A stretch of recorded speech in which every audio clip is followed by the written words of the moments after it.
Jack DeJohnette, born on August 9, 1942, in Chicago, Illinois, and passing away on October 26, 2025, in Woodstock, New York, was far more than an exceptional drummer.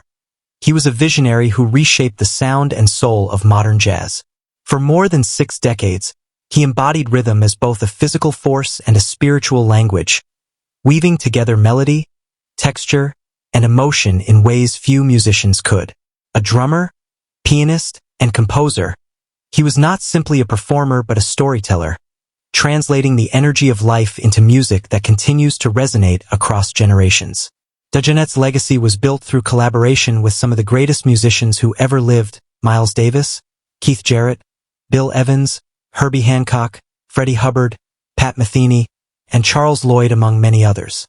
His style defied simple definition. It was both thunder and whisper, precision and freedom.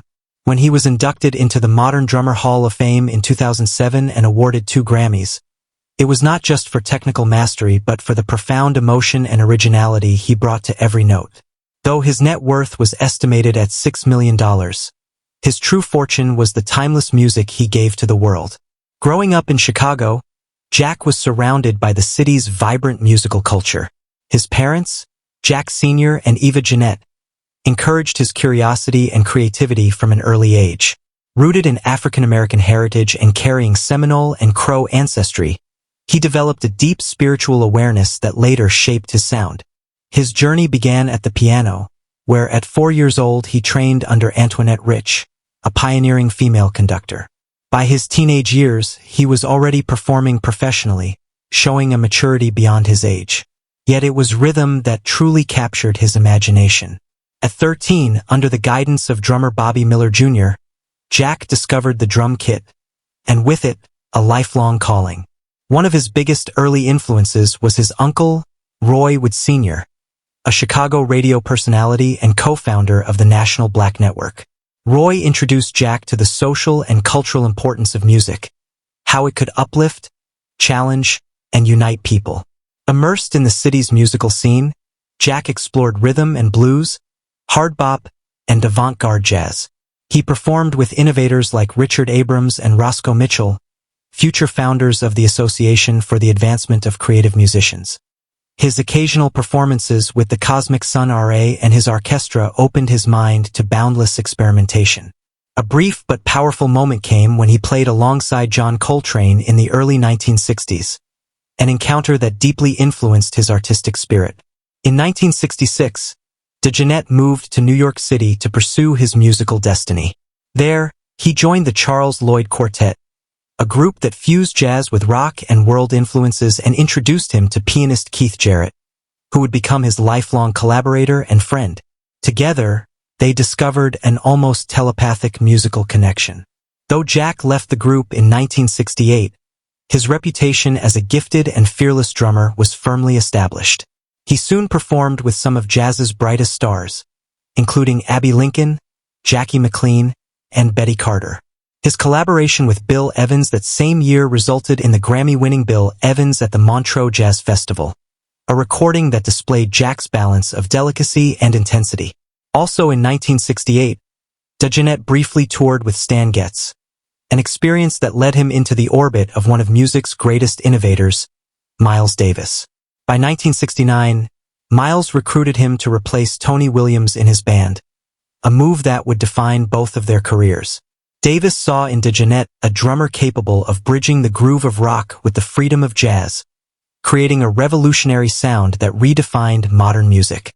Their collaboration on Bitches Brew 1970 changed the course of jazz forever.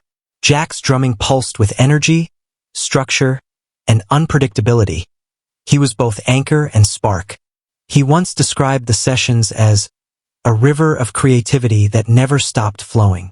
DeJohnette's work on Bitches Brew, Live Evil, Jack Johnson, and On the Corner became legendary, influencing generations of drummers and composers. His time with Davis connected him to other giants like John McLaughlin, Chick Corea, and Dave Holland, musicians who would lead the jazz fusion movement of the 1970s. Yet even amid such groundbreaking collaborations, Jack remained uniquely himself, open, spiritual, and endlessly inventive. His solo journey began with the DeJohnette Complex in 1968, showcasing his ability to blend rhythm with melody using drums, melodica, and piano. Throughout the 1970s, he recorded a series of albums that reflected his evolving musical philosophy, including Sorcery and Cosmic Chicken. When he joined the ECM Records label, he found a space that matched his artistic sensibility, one that valued space, emotion, and freedom. His sound matured into something more introspective yet universal. During this era, DeJohnette also led several forward-thinking ensembles, including Compost, Directions, and New Directions, each exploring new musical forms. His band Special Edition became particularly influential, nurturing emerging talents such as David Murray and Arthur Blythe. Through this project, Jack became not only a leader but also a mentor, known for encouraging young musicians to find their own voices. Critics praised him as the drummer who made rhythm both foundation and flight. In the 1980s, DeJohnette's partnership with Keith Jarrett and bassist Gary Peacock gave birth to the Standards Trio, one of the most revered ensembles in jazz history. Together, they reimagined classic compositions with lyrical depth and emotional clarity. Their chemistry on stage seemed almost spiritual, as if three minds shared one musical heartbeat. As the decades passed, Jack continued to evolve. In 1990, he joined Herbie Hancock, Pat Metheny, and Dave Holland for Parallel Realities, a dazzling example of collective creativity. 2 years later, he released Music for the Fifth World, an album inspired by his studies with a Native American elder, which blended cultural consciousness with improvisation. In 1994, returning to his first instrument, he performed a series of piano concerts that revealed the gentleness beneath his power.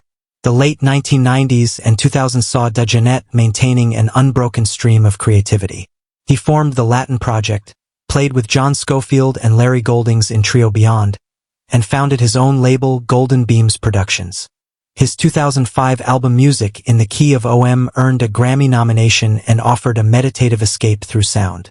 In the years that followed, he continued to innovate, releasing saudades in tribute to Tony Williams and collaborating with artists like Bobby McFerrin, Bill Frisell, and Chick Corea. His 2012 album Sound Travels, featuring Esperanza Spalding and Bruce Hornsby, celebrated the joy of connection. That same year, he received the prestigious NEA Jazz Master Award, cementing his place among the legends.